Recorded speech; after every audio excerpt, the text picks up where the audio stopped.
Part 2 of the LS vs Coyote engine shootout was a wild ride. Some crazy stuff happened, and we saw some huge numbers from LME's LSX.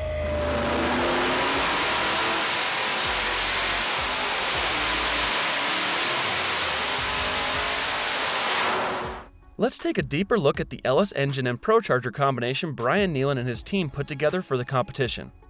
The LS was stuffed with 11:1 compression ratio Molly pistons, Sines 300M billet I-beam connecting rods with L19 ARP bolts, a GM LS7 4-inch stroke crankshaft, and ARP main studs to hold the 427 cubic inch bottom end together on the dyno.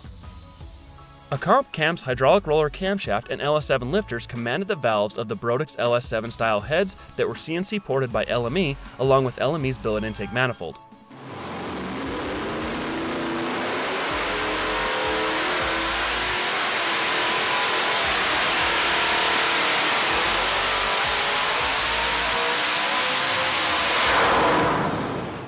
LME's LS engine put up a stout 1,784 peak horsepower and 1,422 pound-feet of torque.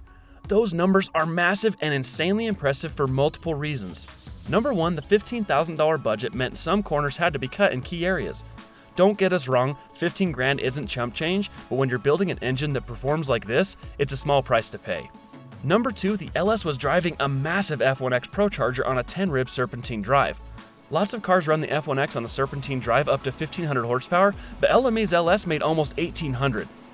With a 10.5-inch volute and a 2,000 CFM rating, the F1X is rated to support 1,400 horsepower.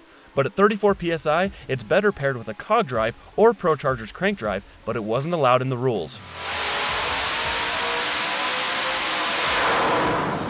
Number 3, both engines were ran on VP Racing C85. A more consistent E85 than you find at the pump, yes, but nothing like X85 or other high-octane race fuels. Number 4, LME ran factory head bolts, even though the torque-to-yield fasteners had a high probability of failure with the kind of power they were looking to make. In episode 2, I questioned Brian Nealon's choice of head fasteners, but in the end, the $15,000 budget was maxed and he couldn't afford head studs. Finally, to top everything off, the LS was running factory rockers and lifters which are not meant to support this kind of power. With a simple upgrade to ARP head studs, gear drive, and upgraded valve train, the 1,800 horsepower number is a real possibility. Of course, a stronger crank wouldn't hurt either. At the end of the day, we learned the simplicity and affordability of LS engines are huge advantages. A factory performance LSX block, readily available aftermarket cylinder heads, and a proven track record speak for themselves. With a horsepower number approaching 1,800, LME's LS engine is the clear winner of the second LS vs Coyote engine shootout. But we're not done yet.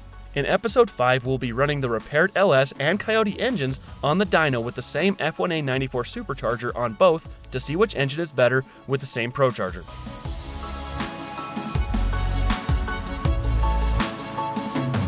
See you later, fellas. You know where to send that trophy. Horsepower Wars, we're out. Make sure to stay tuned to horsepowerwars.com for the final episode of the LS vs Coyote engine shootout, Part 2.